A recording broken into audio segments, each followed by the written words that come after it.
పేరు శివ.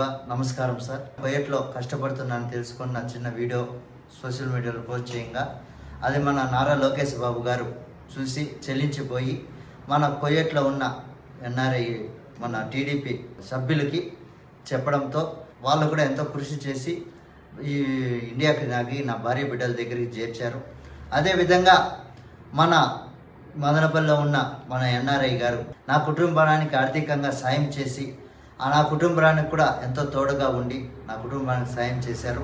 అదేవిధంగా వాళ్ళకి మాకు ధన్యవాదాలు తెలియజేస్తూ మన నారా లోకేష్ బాబు గారు వాళ్ళకి మా ఊపిరిని చెప్పు మన చంద్రబాబు నాయుడు గారికి వాళ్ళ కుటుంబానికి మేము ఎంతో రుణపడి ఉంటామని మనస్ఫూర్తిగా కోరుకుంటూ ప్రతి ఒక్కరికి నాకు సాయం చేసిన ఎన్ఆర్ఐలకి ప్రతి ఒక్కరికి మన నారా లోకేష్ బాబు గారికి మా హృదయపూర్వక ధన్యవాదాలు తెలియజేస్తున్నాం.